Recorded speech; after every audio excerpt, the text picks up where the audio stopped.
mismo por miastenia gravis. Para comenzar, quiero con unas preguntas clásicas del tema. ¿Alguien sabe cuál es el signo clínico más frecuente en orbitopatía tiroidea? ¿Algún voluntario? Si no, pues selecciono a uno directamente. Exoftalmos. ¿Alguien de más? Retracción palpebral. Ajá. Bueno, ahorita vamos a verlo a lo largo de la presentación. Y otra pregunta. Misterioso.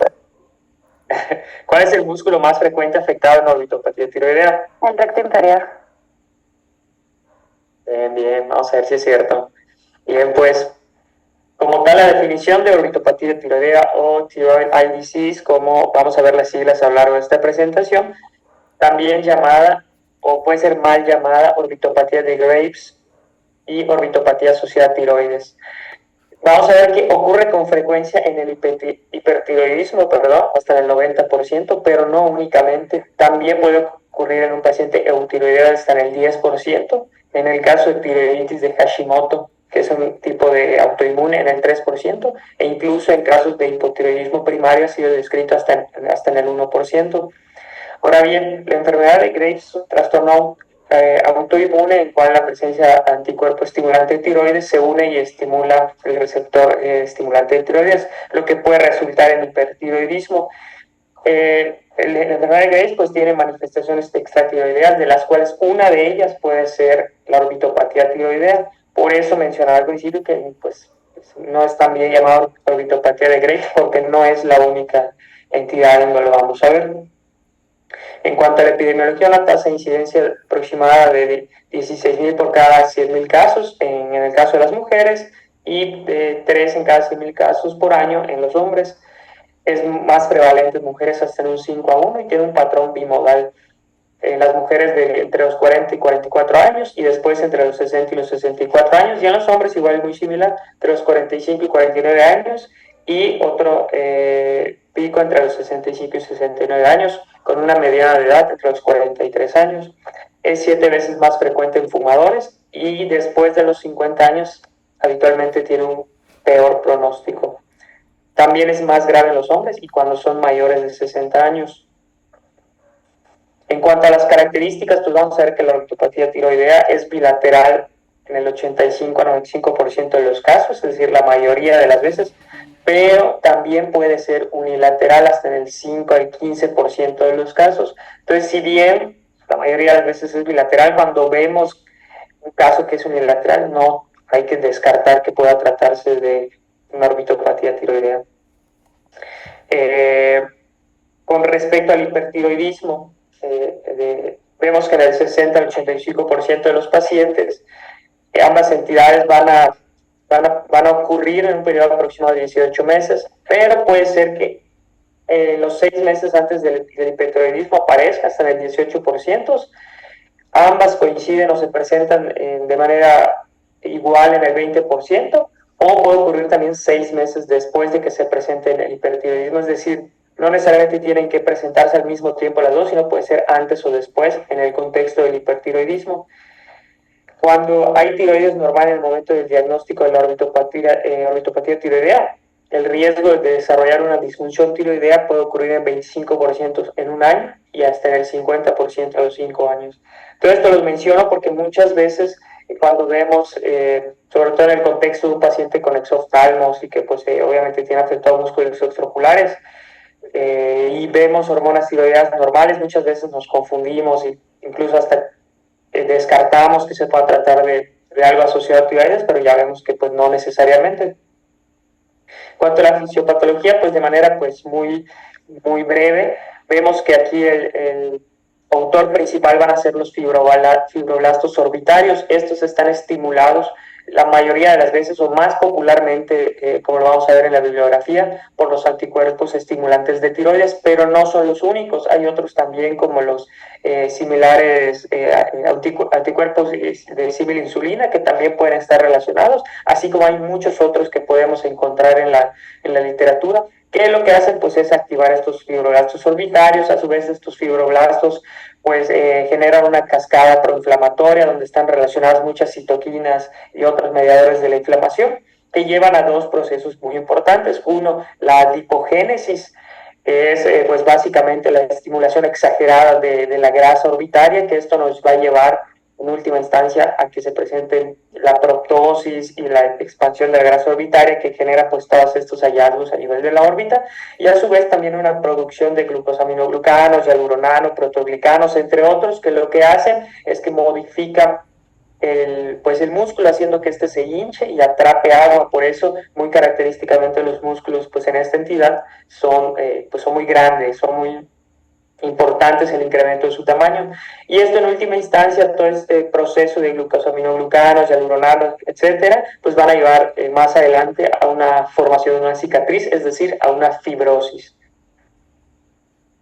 Se divide pues de manera típica en la fase activa, donde vemos una inflamación progresiva que dura entre aproximadamente 6 y 24 meses, donde vemos propiamente dicho una inflamación con el exoftalmo, vemos con la inyección ciliar, con el quemosis conjuntival y todo esto, y posteriormente es una fase de meseta para posteriormente llegar a la fase inactiva, donde ya empieza un proceso de regresión de la inflamación y se empieza a generar una fibrosis.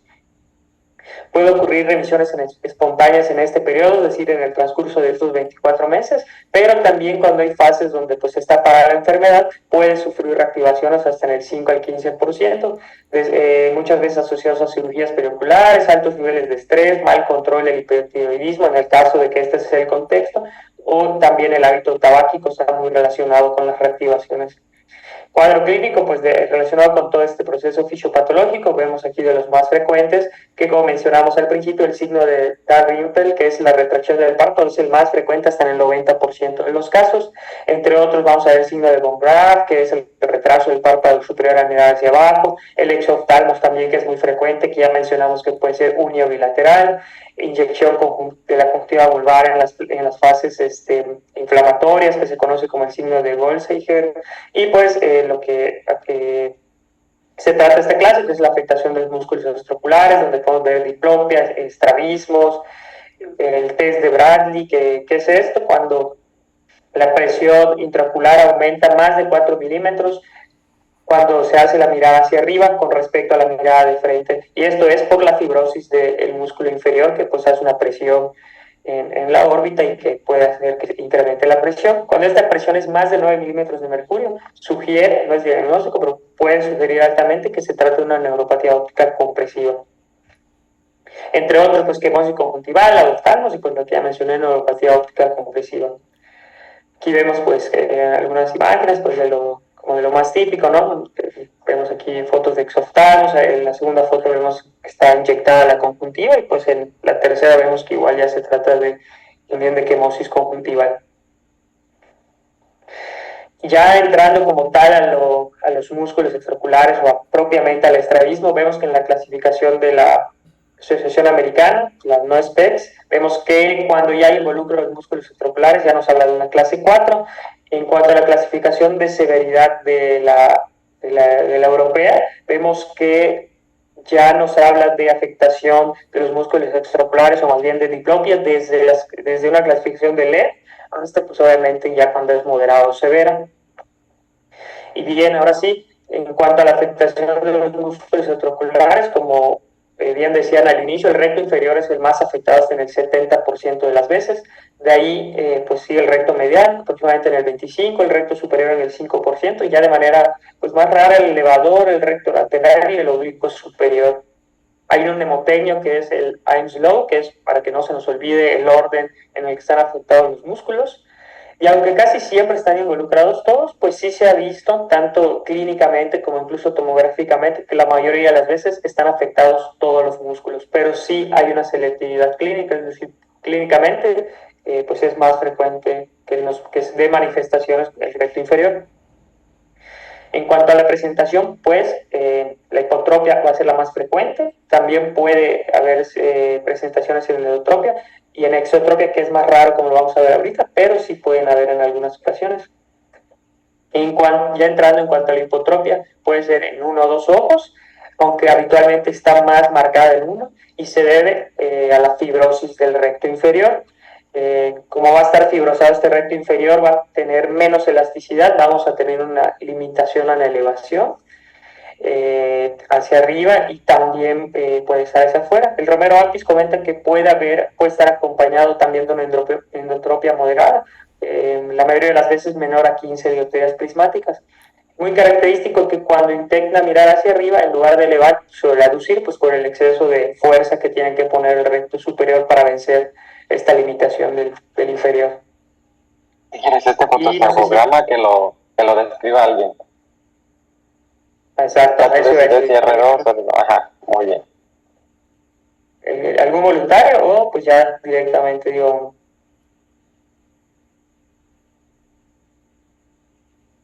Bien, como se está peleando, vamos a seleccionar a uno.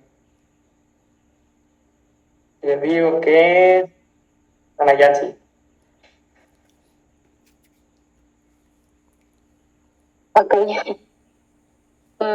Pues en la imagen central, en la mirada de frente, se observa como una hipotropia del ojo derecho. Muy bien, ¿de qué magnitud? Como de 15, no, sí, 30 dioptrías.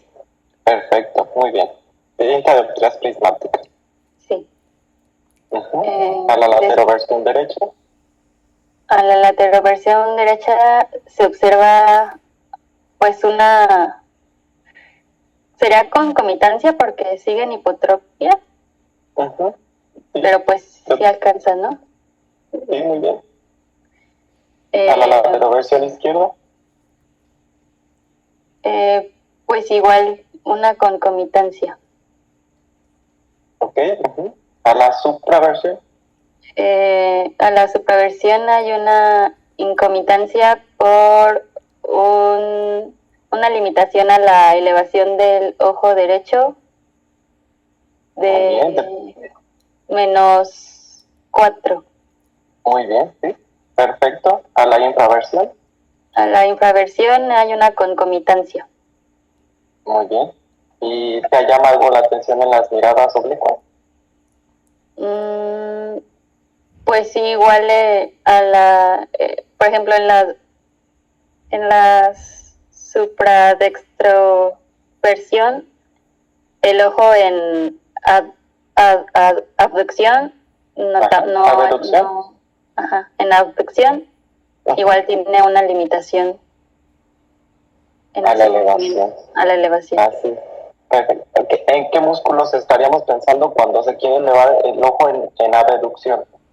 En el recto inferior y en el oblicuo superior. Acuérdate que cuando estamos en el territorio de la abducción, no manejamos tanto los oblicuos, más bien manejamos los rectos. Okay. A la abducción, el que debe de tener la fuerza completa para subir o para bajar son los rectos verticales, o sea, el superior o el inferior. Okay. Por lo que aquí a lo mejor ya no, más bien te daría la idea de que no estamos frente a un oblicuo, ni funcionante ni hiperfuncionante. Cuando está en la abducción, estamos pensando más bien en los rectos, que coincide con lo que te está comentando Robin. Y pues fíjense que tiene el showing escleral, o sea, tiene una retracción palpebral, pues tiene aparentemente como exoptalmos. Tendremos que tener un exoftalmómetro y pues lacrimosis. O sea, es una fascia característica de un paciente con enfermedad tiroidea ocular. Y muy bien como lo describiste, te felicito. Ya estás del otro lado. Gracias.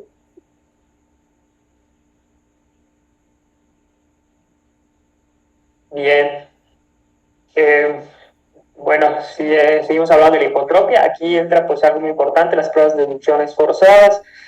Aquí pues hay dos grupos, las pruebas de inducciones forzadas pasivas y las activas. Las pasivas, pues en forma sencilla de recordarlos, porque es un movimiento pasivo que nosotros le vamos a hacer al ojito para pues, las direcciones que queramos explorar. Y la activa porque es un movimiento activo que le vamos a pedir al paciente que haga, es decir, vamos a explicarlo. Aquí siguiendo los grafiquitos que tengo en la foto de la izquierda, podemos ver que en una prueba de inducción forzada pasiva, imaginando que queremos evaluar el recto medial, vamos a tomarlo, obviamente esto previa anestesia tópica y que el paciente coopere con unas pincitas que no lesionen la conjuntiva. Tomamos cerca del limbo y vamos a hacer un movimiento nosotros, es decir, un movimiento pasivo hacia el lado contrario.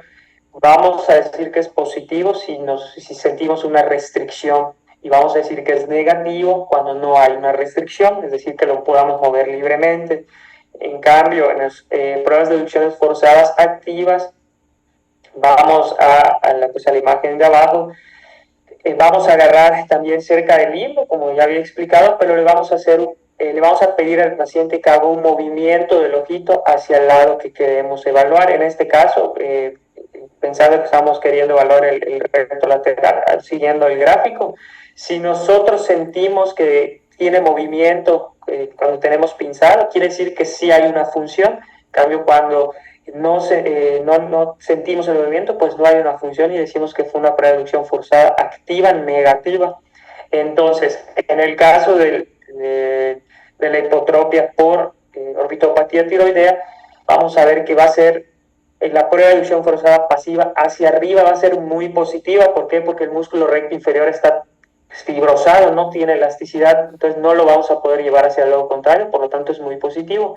Pero la prueba de inducción forzada activa, es decir, cuando nosotros le pidamos al paciente que mire hacia arriba, va a ser positiva también, porque el recto superior, bueno, teóricamente hablando, el recto superior no va a estar afectado, o sea, va a tener una función normal. En cuanto al aspecto sensorial, pues puede tener una diplopia vertical, pues por la posición de los ojos, que muchas veces y comúnmente neutraliza elevando el mentón, es decir, una posición que se conoce como de chin-up. Ahora bien, en el caso de la presentación en endotropia, esta se debe a la fibrosis del recto medial, que como digamos es el segundo músculo que mayormente se afecta, y esto pues se debe obviamente a la pérdida de elasticidad de este músculo, lo que nos va a llevar a una limitación a la ABD, que puede estar también acompañado de una endotropia, que muchas veces suele ser marcada, ya sea igual o mayor a 30 dioptrías prismáticas, y se puede combinar a su vez con hipotropia. Y este estrabograma, pues que alguien más lo describa. A ver quién. Emilio. Okay, y tú se lo coordinas, Robin, ¿va? a ver. ¿Vale? Bueno, en este estrabograma vemos a la mirada de frente una endotropia del ojito derecho ay, pues sí está muy metido. Está como de... A ver, no me digas. 15, 30, 40... Pues como de... Como 80 dioptrías prismáticas. 70. Ok. Pues sí, aproximadamente, ¿no? Aproximadamente necesitamos los prismas. Y a la lateroversión derecha vemos... Está también en hipo, ¿no, Dani? También Está también en hipo. Sí, también se ve. Así es, perfecto, sí. Está para mí en endo y en hipo del ojo derecho. Ok. Ok. En endo y en hipo. A la lateroversión derecha vemos una... Pues sigue en hipo. Pero no llega hasta el otro lado. Entonces es una incomitancia por una limitación del ojo en abducción, podría decir. ¿De cuánto dirías que esté limitado a ese lado? Pues sí está limitadito. Son como -3. Pues sí, creo que igual le daría -3, no sé qué diga Dani. Sí, muy bien. Ok. A la lateroversión Acuérdate nada más aquí sería una incomitancia a la lateroversión derecha. Ajá. Una incomitancia por limitación de la abducción del ojo derecho de -3. Ok. O sea, no es una... No se dice una incomitancia por limitación de la abducción, del ojo en abducción. De la abducción, de la abducción. Yo le digo abducción para que no se confundan con la abducción, abducción. Bueno. Entonces, abducción limitado -3. Pero sí está correcto como tú lo dijiste, y acuérdense que pues el ojo sigue en hipotropia, pues porque pues en la lateroversión no estamos intentando mover el ojo ni para abajo ni para arriba. Ajá, okidoki. Y luego a la lateroversión izquierda. Ah, caray. Pues también se observa una incomitancia, también por limitación del ojito en abducción también, no llega hasta el otro lado. Me parece que no llega hasta la completa abducción el ojito izquierdo.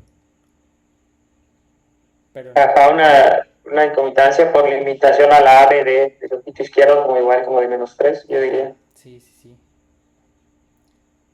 Y luego a la supraducción.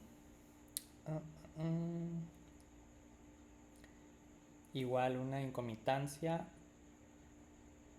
por limitación de la elevación del ojo derecho de menos. También, pues tampoco sube, también -3. A la infraducción, perdón, a la infraversión. Aquí a lo mejor yo les comentaría que estaría en una limitación a la elevación de -6, -5, porque ni siquiera está en el plano, o sea, de entrada está en hipotropia ese ojito. Entonces está todavía más adentro del ojo, ni siquiera llega a la línea media. Sí, cierto. Te lo dejaría como una limitación de -6, quien pelea con -7, -6 para mí. Y luego a la infraversión vemos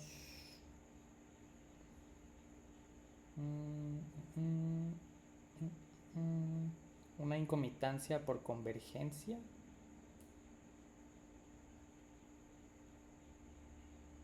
Bueno, pero el ojito derecho ya estaba en endo, entonces no sé, pues sería una concomitancia. Porque el ojito sí, yo lo dejaría como una concomitancia. Sí, ¿verdad? Porque el ojito derecho ya estaba en endo, entonces. Okay. ¿Te llama la atención algo en las miradas oblicuas?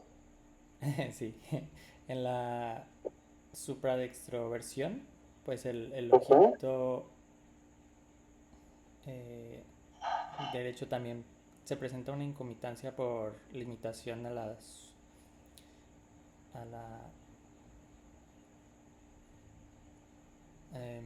por limitación a la abducción y a la elevación también. Así es. Prácticamente con la misma magnitud que ya habíamos descrito. Sí. Entonces es lo mismo de los músculos que son horizontales.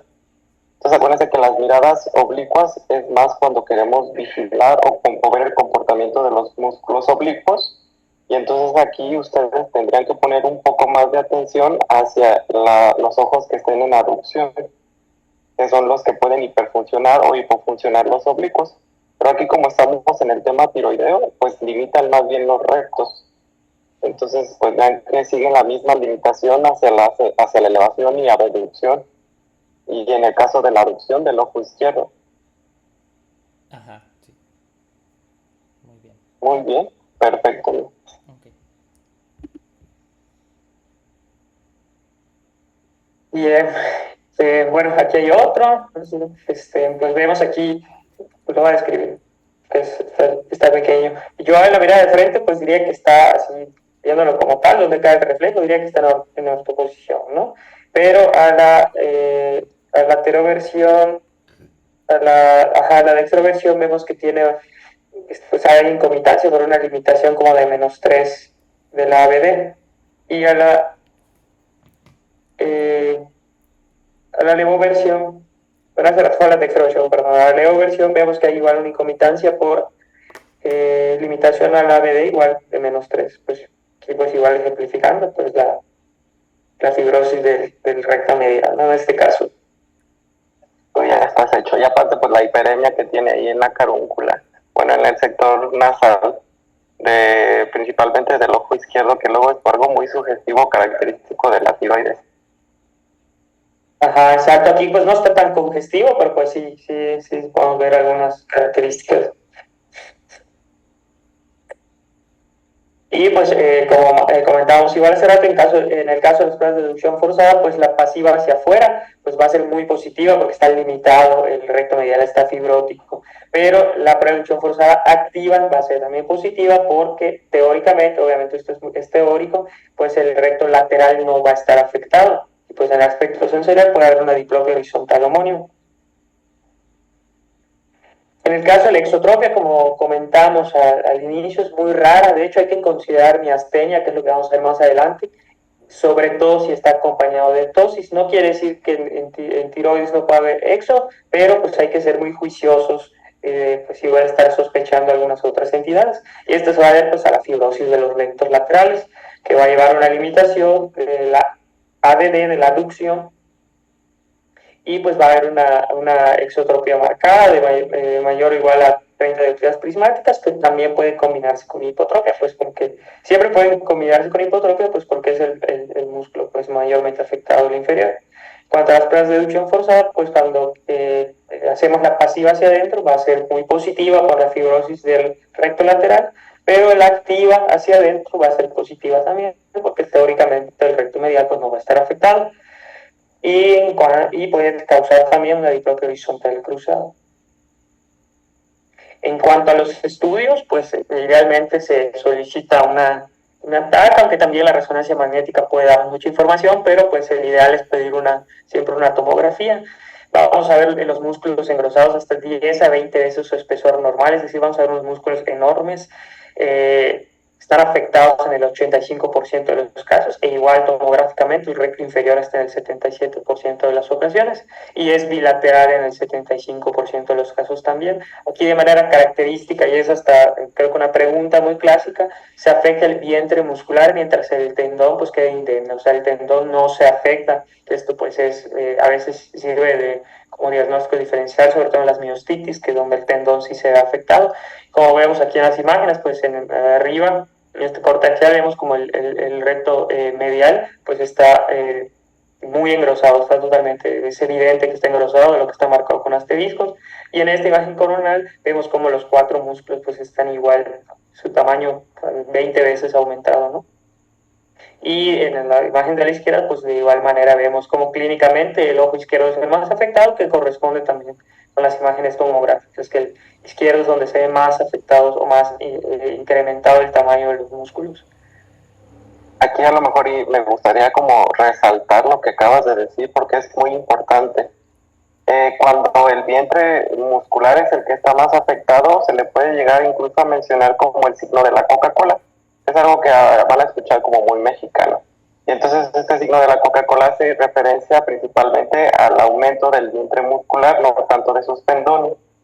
Y lo que viene diciendo Robin es muy importante porque si lo que es el tendón está afectado, aquí consideren una miositis que forma parte dentro del espectro de enfermedad inflamatoria de la órbita y que pueden ustedes iniciar algún esteroide y mejorar mucho.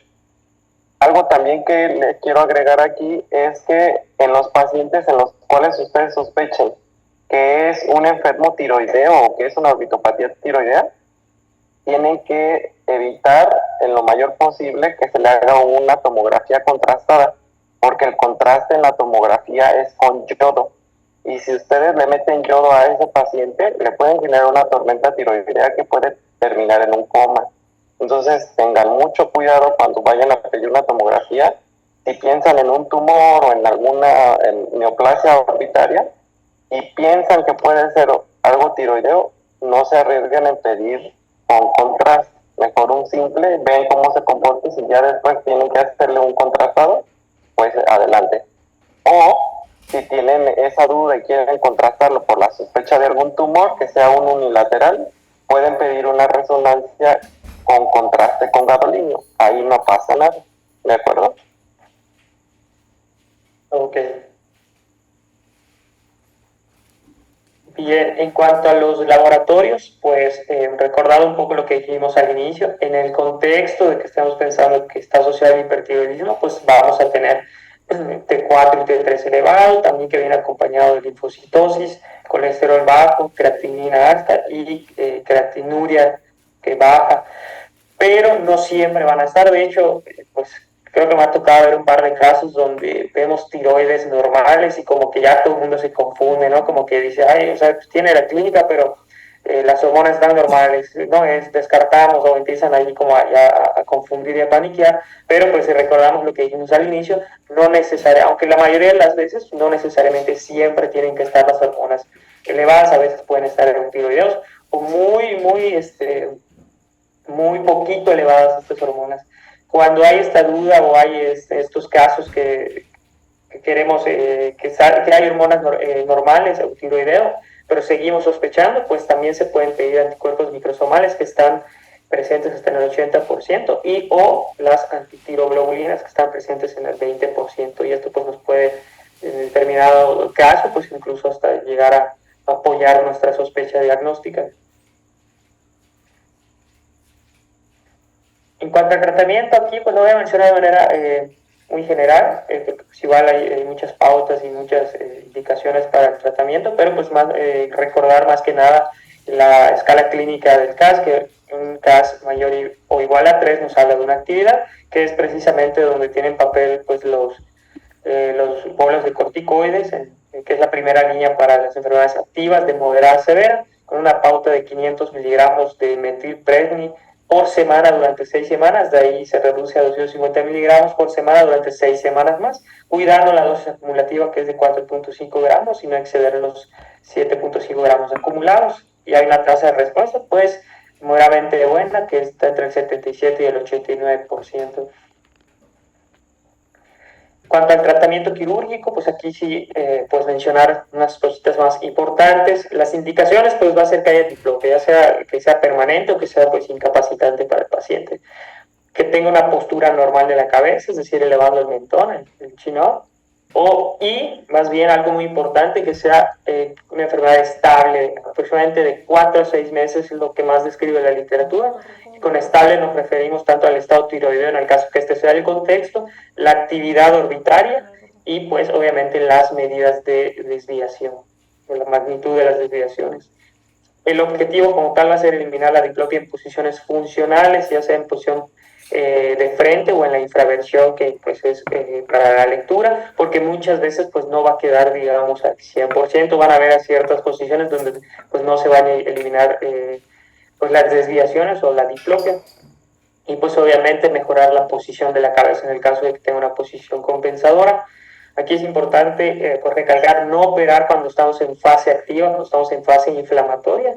Si estamos planeando descompresión o si se requiere una descompresión, porque en este caso sería primero la descompresión y después la cirugía de los músculos. Y pues cuando la desviación, cuando la medimos, pues es inestable. Hablando pues en cuanto al tratamiento quirúrgico en el contexto de hipotropia, pues lo que se tendría que hacer sería una retroinserción del recto inferior hasta liberar la restricción. Esto pues se va a comprobar mediante una prueba de deducción forzada pasiva, es decir, cuando se venza esta restricción pues nos indica que pues ahí estamos bien. Cuando coexiste con endotropia y limitación a la ABD, el momento de desinsertar el recto inferior, al menos así lo describe el Romero Artis, se tienen que hacer pruebas de deducción forzada tanto hacia arriba y hacia afuera para comprobar. Si se corrige solo con la retroincisión del recto inferior, pues concluimos que este era el causante tanto de la hipo como de la endo y lo podemos dejar ahí, pero si no se corrige, entonces también, obviamente, después de hacer otras pruebas, tendríamos que retroinsertar también el recto medial porque este también está ejerciendo pues acción en la hipotropia. En el caso de la endo, pues vamos a hacer una retroinserción del recto medial, de igual manera siempre pues, en el transquirúrgico, haciendo las pruebas de deducción forzada, hasta que se elimine pues esta resistencia a la ABD. Y en el caso de la exotropia, pues una retroinserción, pero en este caso del recto medial, de igual manera siempre apoyándonos tanto de las pruebas de deducción forzadas, pasivas y activas, pues para ver pues estamos haciendo lo correcto. Y bueno, no sé si aquí en quirúrgico quieres agregar algo, Dani. Pues a lo mejor solo resaltar, porque lo dijiste todo. Fíjense cómo Robin menciona que todos los planes quirúrgicos son retros, o sea, son debilitar, porque es un músculo que está fibrosado, no hay que reforzar el contrario, porque pueden generar pues una retracción mayor del globo ocular y más problemas. Aquí casi todos o prácticamente todos los planes quirúrgicos van a ser una retro, o sea, debilitar. Y lo que bien mencionas, en la fase activa jamás hay que tratar las cirugías. Prácticamente en el paciente con orbitopatía tiroidea hay que manejar 3 planes quirúrgicos por separado. Uno, la órbita como tal. Si hay que descomprimirla, eso es como lo que tienes que estar pensando primero, si se necesita descomprimir. Si ya pasó este periodo y ya está inactivo, 4 a 6 meses, hay que considerar pues ya la cirugía de los músculos y hasta el final la cirugía de párpados si de pronto quieren hacerle alguna cirugía palpebral. Así es como el orden. Primero órbita, luego músculos y al final párpados. Pero pues prácticamente es lo que mencionaste, no hay más. Muy bien, pues ahora sí vamos a pasar al estrabismo por miastenia gravis. Pues esto es un poquito más breve, pero igual hay varios aspectos importantes que tocar. Y pues aquí, a ver qué pasó. A ver, esperamos. Creo que son tus preguntas, ¿no? Sí, pero como que no me salían a mí. A lo mejor si le das un clic. Ahí está. Okay. Sí se está viendo, ¿no? Sí. Ok, alguien que quiera contestar esta, ¿cuál es el signo clínico más frecuente en miastenia gravis? Alberto. Tosis. Ya. Tosis fluctuante. ¿Y cuál es el músculo especular más frecuente afectado en miastenia gravis? Bueno, músculos que controlan los movimientos oculares. ¿Alguien? El recto medial. El recto lateral. Vamos a verlo. Muy bien. Ahora sí, pues en el contexto de la miastenia gravis, pues vamos a ver que es una enfermedad autoinmune que es causada por anticuerpos contra los receptores de acetilcolina o proteínas relacionadas con ella en la membrana postsináptica de la placa o de la unión neuromuscular. Afecta a los músculos oculares y a otros músculos voluntarios. Cuando esto ocurre, hablamos de una miastenia gravis generalizada. Hablamos de miastenia gravis ocular cuando afecta únicamente a los músculos oculares. A veces puede haber solo miastenia gravis ocular o a veces es parte pues, de la entidad de la miastenia gravis. Se puede dividir de muchas maneras, aquí de manera breve. Se puede dividir en cuanto a su inicio, temprano, tardío, en cuanto a la causa, si es neonatal, si es temprano, si es tardía, en cuanto a su gravedad, como ya vimos, si es ocular o si es generalizada, ¿vale? En cuanto a la epidemiología, tiene una incidencia de 0.17 a 7 casos por cada 100.000 al año de la miastenia gravis y de la miastenia gravis ocular de 1.3 a 100.000 casos al año. Aproximadamente el 50% de los casos de miastenia gravis presentan únicamente síntomas oculares, de aquí que es pues muy importante pues, tener en cuenta ciertas cosas que vamos a tocar ahorita. Y también pues esta importancia se relaciona con que la miastenia gravis ocular puede evolucionar a miastenia gravis generalizada en el 20 al 60% de los casos, que pues es una cifra bastante importante. Y el 90% de la progresión de miastenia gravis ocular a miastenia gravis generalizada se producirá en el transcurso de 2 años tras el inicio de síntomas oculares. Entonces, que muchas veces vamos a ser nosotros quien pues reciba de primera instancia a un paciente con miastenia gravis y pues es una enfermedad que puede tener un desenlace pues bastante grave y que se aborda multidisciplinariamente, por eso es importante pues siempre sospechar, pues no siempre, sino cuando estemos ante casos así. La fisiopatología de manera muy breve, pues aquí como ya vimos afecta los receptores de acetilcolina en la placa neuromuscular, pues ya sabemos que con un impulso nervioso se liberan se me fue la acetilcolina que va a estimular pues la contracción muscular. Pues aquí vamos a ver ciertos anticuerpos relacionados con los receptores de acetilcolina, aunque no son los únicos, también están los específicos de sinasa de músculo, que son los anti-MuSC, y también los LPR4, que también están descritos, y ahorita más adelante vamos a ver por qué es importante también conocer que no solo son los receptores de acetilcolina. Está relacionado también el timo, porque pues en el timo se van a producir pues células T que también estimulan la producción de estos anticuerpos. De hecho, en gente o en personas que tienen timomas, pues se ha relacionado mucho la miastenia gravis, de aquí la importancia de entender esta parte. En cuanto a la clínica, pues sí, como ya hemos visto, el signo más común es la ptosis, porque pues están afectados los párpados y los músculos hasta en el 90% de las veces. Y la ptosis y la diplopia son los signos iniciales de la enfermedad hasta en más del 50% de los pacientes con miastenia gravis. ¿Por qué? Porque los músculos más pequeños tienden a verse afectados primero. También pues que son músculos que pues necesitan, digamos, como tener un tono constante, y tantito que se altere, pues nos van a dar manifestaciones. Esta ptosis puede ser tanto unilateral como bilateral, pero también puede alternarse de un ojo al otro. O sea, a veces uno está más afectado que el otro, y esto pues lo refiere incluso a veces el paciente. Hay algunos signos que igual son muy importantes en el contexto de los párpados, como el tic el palpebral de Cohen, cuando le pedimos al paciente que mire hacia abajo por un momento y luego voltea hacia el medio del frente y hacia arriba, se hace como una fasciculación, como un espasmo en el párpado que está en ptosis. El efecto cortina, cuando le levantamos el párpado el que está en ptosis, el otro tiende a caer literalmente como una cortina, por eso se llama así. Y pues el test del cierre palpebral forzado, que le pedimos que apriete los párpados por unos 5 a 10 segundos, y cuando los abre, pues abren bien, pero de repente empiezan a caer, ya sea uno o los dos. El sello distintivo de la enfermedad pues es la fatigabilidad y la variabilidad, es decir, el paciente va a decir que cuando termine el día o en la noche, pues tiene más caído los párpados, pues cuando duerme, cuando descansa, o incluso en la mañana siguiente, siente que los tiene más abiertos. En cuanto ya a las características del estrabismo propiamente hablándolo, pues vamos a ver que puede haber oftalmoplegia externa, que puede estimular a cualquier trastorno en la motilidad ocular, es decir, no tiene un patrón, puede simular, puede imitar a algunas otras. La desviación ocular va a ser clásicamente incomitante, o incluso puede cambiar de ser un patrón concomitante a ser un incomitante, o viceversa, hasta en el 25% de los casos. Y el 90% de las limitaciones de los músculos extraoculares viene acompañado de ptosis en cualquier combinación, es decir, lo que mencionábamos, no tiene un patrón como tal. De los músculos extraoculares, el recto medial, respondiendo a la pregunta al inicio, es el que más comúnmente se afecta, lo que nos va a dar una limitación a la aducción y un estrabismo incomitante.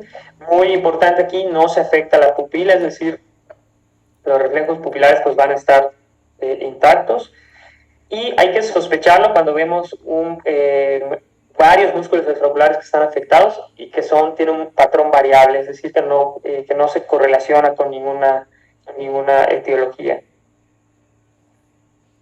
Entonces aquí vemos pues el estrabograma. A ver, Alberto, si quieres describirlo. En la posición primaria de la mirada, pareciera que estuvieran en ortoposición. A la lateroversión derecha, con una limitación a la aducción del ojito izquierdo. ¿De cuánto? ¿Una incomitancia? Una incomitancia por limitación a la aducción del ojo izquierdo. ¿Y como dijo Robin, de cuánto? Como de -3. De la lateroversión de izquierda, se ve bien. O sea, no se ve ninguna limitación. A la concomitancia, ajá. A la supraversión, a una concomitancia. El ojito izquierdo, bueno, sí se ve un poquito más abajo. O sea, Ajá. Bueno, o sea, un poco más elevado el derecho que el izquierdo. Concomitancia. Pero yo tal vez ahí te discutiría que es más bien alguna cuestión del párpado. Ajá. Porque el limbo inferior me da la impresión de que está en la misma posición. Ok. Y a Eso la... es, ajá, Ajá. a la infra. Y a la infra, pues con una concomitancia. Bien. Y las fotos de abajo es algo muy característico. ¿Qué te parecería que, o qué estarías pensando? Fatigabilidad. Pues tiene una tosis en el ojito izquierdo cuando el paciente mira hacia arriba. Uh-huh. Exacto. Uh-huh. Es una prueba clínica que pueden hacer muy fácil.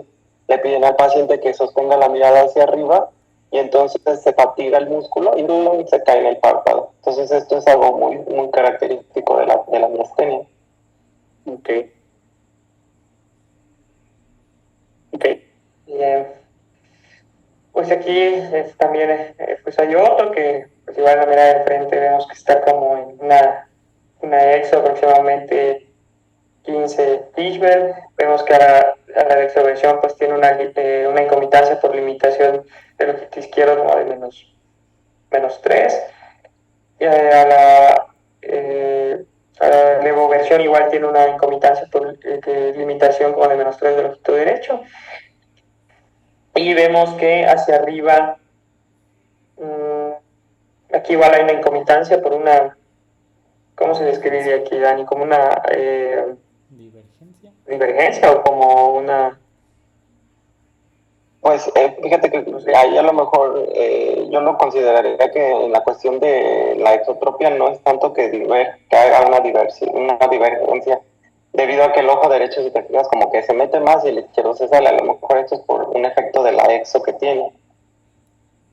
De pronto, tal vez considerar lo de los párpados que no elevan tanto, pero sería como una sospecha de limitación a la elevación de como -2 del ojo derecho y como -3, no estoy muy seguro, a lo mejor ahí sería más cuestión de ver el video, pero pues sí juega mucho el papel de los párpados aquí. Ya la infraversión, pues igual fíjate como si alcanzan a bajar los dos, a lo mejor, y si quien disputa que el ojo derecho no hace tanta depresión, se queda un poquito más arriba que el izquierdo, pero sí sería más de ver los videos. Aquí, por ejemplo, yo tengo una duda, porque, bueno, estamos viendo que normalmente viene acompañado por tosis, pero en la imagen de la posición de frente, más bien se ve como si hubiera una retracción palpebral del ojo izquierdo, más que una tosis del derecho. Esto únicamente, o sea, es como algo atípico y ya hasta que damos la prueba, bueno, o alguna de las pruebas de debilitamiento, sospecharíamos de miastenia, porque pues así como Aquí, de primera instancia por fotos no... sí, digo, a lo mejor puede ser la cuestión de las fotos, a lo mejor aquí al paciente le están pidiendo que abra o él está intentando hacer una apertura palpebral forzada, o sea, abrir los ojos, y se demostraría más bien que el derecho pues está como en tosis. No sé, sería de ver el contexto del video, a lo mejor el paciente está intentando abrirlos o a lo mejor y si es una retracción como mencionaste. No estoy seguro, sería de ver el video, porque normalmente la miastenia es al revés, o sea, tienden a ser pues debilidad. Sí, gracias. Muy bien, en cuanto a las pruebas, pues hay varias, ¿no? Pero puse aquí como unas, pues las más comunes y sobre todo también las que vale la pena pues conocer, porque una, porque la tenemos a la mano, la otra, pues porque es como que la que más frecuente podemos encontrar. En la prueba del hielo, donde aplicamos ya sea una compresa de hielo, se puede poner incluso en un guante algunos hielitos. He visto que lo hacen con también como estos bolis. Una vez mandé a comprar a un paciente una coca fría, es decir, lo que necesitamos es algo frío para poner sobre el párpado durante un boli, le hablas a un boli en ese momento para que te ayude y se lo pone sobre el párpado en 2 a 5 minutos, es lo que describe la literatura, y va a ser positiva cuando la dosis mejora más de 2 mililitros o más. Esto es porque pues disminuye la actividad de la acetilcolinesterasa, es decir, se degrada menos la acetilcolina y pues mejora la función muscular, o al menos esto es lo que describe la literatura. Tiene una sensibilidad del 90% y una especificidad del 100%, es decir, pues si la tenemos a la mano y estamos sospechando, hay que hacerla. Otra, pues ya más hablando de lo serológico, anticuerpos antirreceptor de acetilcolina, que van a estar presentes en el 85 al 90% de los pacientes con miastenia gravis generalizadas, pero solo el 50% en pacientes que tengan únicamente pues miastenia gravis ocular. Tiene una buena sensibilidad igual, del 80 al 90%. Por estos porcentajes que comentamos, pues obviamente un título normal, es decir, valores normales de este anticuerpo, no va a descartar la enfermedad, y para ello pues habría que pedir otros que pues no sé qué tan fácil sea conseguirlos, pero pues es importante saberlos, porque el 30% va a estar relacionado con los anti-MuSC, son los de sinasa de músculo específico, que es lo que veíamos al inicio en la fisiopatología. Hay otros como la del brofonio, que pues lo describe igual muy frecuente en la literatura, que pues hasta donde sé como que casi ya no se hace. También hay prueba de piridostigmina, hay varias pruebas en general. Sí, la de hidroponio se supone que era como la gold standard, pero ya no se usa porque puede generar radicalias severas, incluso muerte. Entonces tiene que ser en un ambiente muy controlado por si se te muere el paciente. Entonces no, ya no la hagan. Mejor es la prueba de hielo nada más. Bien, y en cuanto al tratamiento, pues aquí no ahondé mucho, pero pues sí es importante saber que pues, inicialmente es médico, pues como que igual son los inhibidores de la acetilcolinesterasa, como la piridostigmina, que pues es más efectivo que para aliviar la lactosis que como tal la diplopia. Los esteroides orales se usan también como complemento, tanto funciona como para diplopia o cuando hay ptosis más diplopia. Cuando los inhibidores de la colinesterasa ya están siendo ineficaces, que esto pues sí pasa a menudo, como que empiezan a perder función. Y pues también la terapia inmunosupresora con fenolato, cetapina, ciclosporina y todos estos, cuando pues ya es un paciente que no responde a esteroides o pues ya queremos hacer pues el ahorro de los esteroides. Quirúrgico, aquí pues la verdad es que pues creo yo que pues como no hay un patrón como tal de estrabismo, no encontré pues algo así como establecido, pero pues sí que hay que saber que se va a proponer hasta que la ptosis o el estrabismo son estables durante un tiempo prolongado, de al menos 2 años es lo que más se describe, pues ya pensamos en que sea apropiado operar. Cuando la magnitud es grande de esta desviación, solamente por pues, todas las manifestaciones que va a dar, y pues cuando ya no responde a ninguna terapia que vimos anteriormente. Y hasta aquí. Súper bien, pues te debo de felicitar porque manejaste muy bien las dos enfermedades complejas y pues se nota que ya eres R3. Esto te va a servir mucho para el consejo, vas a ver. A lo mejor como otro punto clave que me gustaría identificar en estas dos enfermedades es que si se fijan aquí el tiempo es el que marca la pauta cuando vamos a operar. Son dos enfermedades que tienen que estar muy bien estables porque si no las tenemos estables podemos fallar en lo quirúrgico y modificarse y terminar en otra cirugía o tenemos que deshacer la que hicimos y pues solamente si sean precavidos y denle tiempo a que consideren si ya se tiene que manejar o no. Entonces, de repaso, en la tiroidea de 4 a 6 meses de espera en estabilidad y en la miastenia hasta 2 años en la que ya sabemos que no es por las fluctuaciones de la miastenia, sino que es por ya propiamente una alteración de la acomodación de los músculos que se tiene que operar. Pero no sé si le tengan preguntas al doctor Roblin. Si no, pues ya damos terminados estos temas. Dani, yo tengo una pregunta para ti. Sé que es como más para estrabólogos y nosotros no nos vamos a meter en ese show, pero cuando se opera un estrabismo posterior a una descompresión, ¿no les afecta mucho el hecho de que ya no haya pared medial o no suele hacer o acentuarse las endotropias? No, hasta donde yo tengo entendido, lo que tú vas a hacer es liberar las restricciones. Entonces, haz de cuenta que es muy buena pregunta. Lo que tú vas a hacer es agarrar el músculo y como está fibrosado, incluso algunas veces lo único que vas a ver es que no se mueve el músculo, ni lo puedes jalar, ni lo puedes regresar. Y aquí lo que tú haces es colocar el ojo como en la ortoposición o lo que consideras tú en la ortoposición. Y ahí, donde te quede el músculo, ahí tú fijas en la esclera como tal el músculo. Entonces no tienes que estar como que moviéndolo ni jalándolo para que no se te como altere. Entonces, donde se te acomode el ojo, tú ahí lo pegas. No sé si respondió la pregunta. Sí, entonces manejaríamos más el lateral, ¿verdad? Para hacer este ajuste. Dependiendo, porque si tu restricción es en el lateral, sí. Si tu restricción es en el medial, entonces más bien trabajarías en la retro del medial. Acuérdense que bueno, si ya les tocó entrar a las cirugías de estrabismo, antes de empezar la cirugía, uno de los pasos primeros que se hace son prácticamente las pruebas de deducción. Entonces tú corroboras si hay o no una restricción en alguna de las zonas. Y si hay una restricción, entonces tu plan se debe ir hacia una retro de esa zona que está restringida. Ah, ya. Vale. Mil gracias. No, al contrario. No sé si hay alguna otra duda.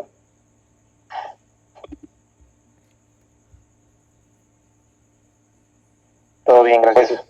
Pues súper bien, ya estamos más allá de la mitad de las enfermedades de estrabismo.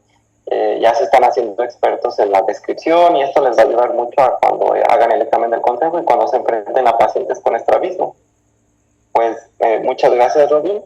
Nuevamente felicidades y pues descansen.